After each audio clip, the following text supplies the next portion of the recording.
Di satu sisi ini bagus karena bisa meningkatkan kewaspadaan masyarakat tentang bahayanya depresi karena bisa menyebabkan bunuh diri. Di sisi lain, halo teman bicara, bertemu lagi dengan saya Dr. Diki di channel Bicara Mental. Kenali dan ambil kendali.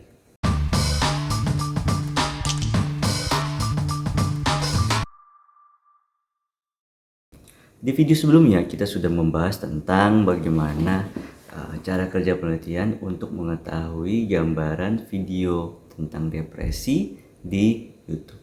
Nah, pada video kali ini kita akan membahas tentang hasilnya.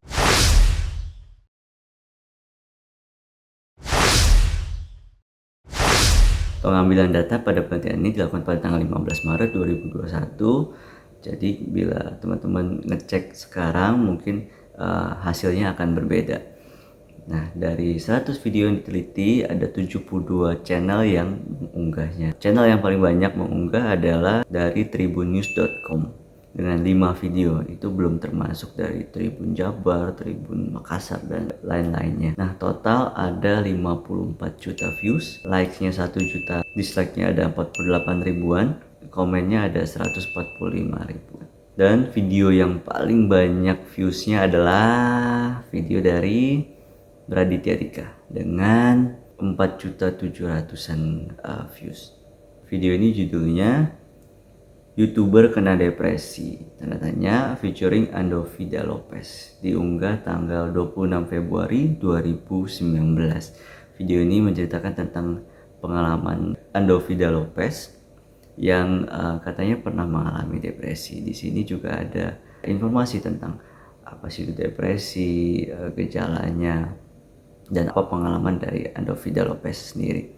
Nah, penelitian dari Klobas dan kolega pada tahun 2018 mengatakan bahwa kombinasi antara informasi dan hiburan ini meningkatkan motivasi penonton untuk menonton video tersebut. Ini sesuai dengan hasil yang kita dapat pada penelitian ini.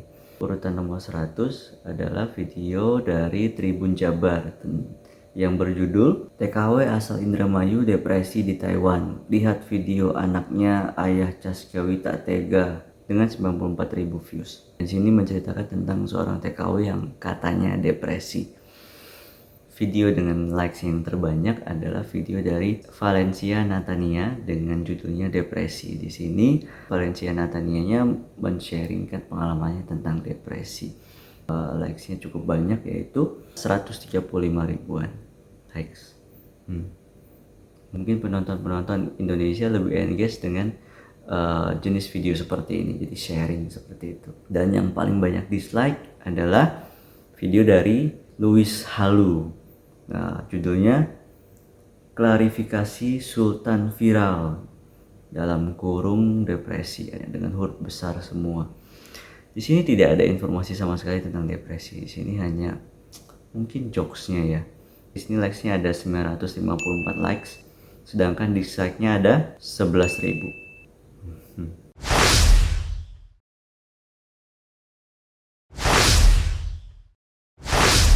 Nah, untuk jenis saluran pengunggahnya yang paling banyak adalah saluran konsumer. Kemudian di sini sayangnya yang dari profesional hanya 10%, yang dari TV berita lumayan dengan 29%, religi hanya 4%. Tapi coba kita lihat views-nya atau penayangannya. Di sini yang profesional hanya 4%, padahal jumlah videonya 10%. Berarti ada di bawah rata-rata penayangan per videonya. Di sini rata-rata yang paling banyak views-nya yaitu dari saluran TV atau berita, yaitu 694.000 views per video. Ini mungkin dikarenakan banyak dari channel-channel ini mengunggah video-video yang sedang viral, jadi sedang trending waktu itu, jadi banyak yang views. Jadi kalau teman-teman dari profesional yang tertarik untuk melakukan literasi depresi, literasi kesehatan mental ya, di Indonesia, mungkin bisa mengangkat topik-topik yang sedang trending supaya viewsnya lebih banyak dan lebih banyak masyarakat yang teredukasi dari video-video kita.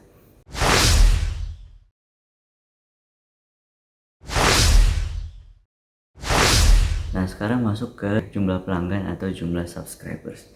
Di sini yang paling banyak adalah yang gold play button. Diamond play button hanya 5 video, tapi rata-rata viewsnya tertinggi, yaitu 951.000 views per video. Jadi ya wajar karena subscribers banyak, tentu saja viewsnya juga banyak. Ya iyalah.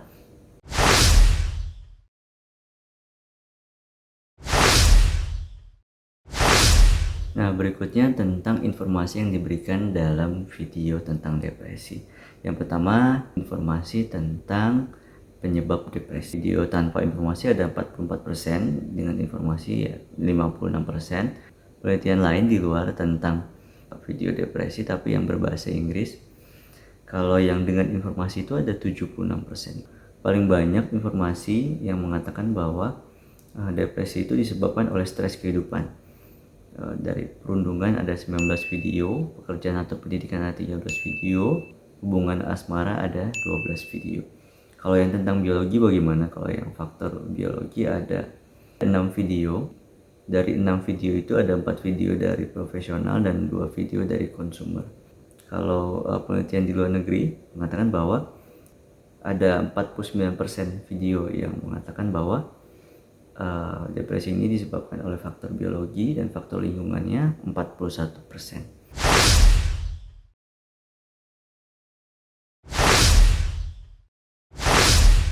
Berikutnya adalah informasi tentang gejala depresi. Dari penelitian ini, video yang memberikan informasi itu ada 39%, tidak ada 61% yang memberikan informasi. Penelitian di luar yang meneliti tentang video depresi yang berbahasa Inggris mendapatkan video yang memberikan informasi itu ada 75%. Jadi Indonesia masih kurang ya. Kemudian gejala yang paling banyak muncul adalah bunuh diri dengan 39%. Ini menurut pribadi saya ya, kayaknya di Indonesia ini bunuh diri itu sangat identik dengan depresi. Bagaimana menurut teman-teman? Apa teman-teman setuju? Silahkan tulis komen teman-teman di bawah. Contohnya tentang siswa di Goa yang bunuh diri saat pandemi karena harus belajar dari rumah. Kalau nggak salah waktu itu karena internetnya atau apa, tapi tidak tahu pasti ya. Kemudian banyak juga berita tentang artis Korea yang meninggal karena bunuh diri. Video-video ini memiliki dua sisi mata uang ya menurut saya. Jadi di satu sisi ini bagus karena bisa meningkatkan kewaspadaan masyarakat tentang bahayanya depresi karena bisa menyebabkan bunuh diri. Di sisi lain, video-video ini bisa memberikan inspirasi kepada penderita depresi atau penderita gangguan jiwa yang lain misalnya yang memiliki pikiran tentang bunuh diri. Nah, makanya diperlukan penjelasan lebih lanjut tentang depresi atau ditambahkan ajakan untuk berobat ke profesional. Nah, ini mungkin PR bagi pemerintahan kita ya. Mungkin bisa dibikinkan regulasi setiap pemberitaan tentang bunuh diri perlu diselipkan edukasi tentang depresi atau setidaknya anjuran atau ajakan untuk berobat ke profesional. Bagaimana menurut teman-teman? Apakah perlu dibuatkan regulasi seperti itu? Yang mungkin bisa diperhatikan ya Pak Joni. Nah, sekarang coba kita lihat gejala-gejala yang ada di PPDKJ 3. Ada berapa persen videonya. Kalau yang merasa sedih ada 25%, tidak bersemangat ada 20%, gangguan makan 10%, dan gangguan tidur hanya 7%. Yang menarik adalah tentang gejala perilaku aneh, ada 13%. Nah, kita sudah tahu di video-video sebelumnya tentang depresi bahwa depresi yang berat bisa menyebabkan gejala psikotik. Channel-channel yang banyak menggunakan ODGJ sebagai objeknya seperti saya sebut mereknya aja ya, Rian TV, Sinau Hurip, Pratiwi Novianti. Kadang-kadang mereka menggunakan kata depresi untuk ODGJ yang mohon maaf di jalanan seperti itu. Bapaknya benar-benar nggak nyambung diajak ngomong kayak depresi gitu guys. Kadang-kadang video seperti ini yang membuat kita semakin tidak bisa membedakan antara depresi dan skizofrenia. Bagaimana menurut teman-teman? Bisa tulis komentar teman-teman di bawah. terima kasih teman-teman sudah nonton video ini. Semoga literasi kita tentang kesehatan jiwa semakin bertambah. Kalau teman-teman merasa video ini bermanfaat, teman-teman bisa klik like, subscribe, dan share video ini supaya lebih banyak teman-teman lagi yang merasakan manfaatnya. Video ini hanya pendapat pribadi dari saya, tidak mewakili suatu institusi apapun.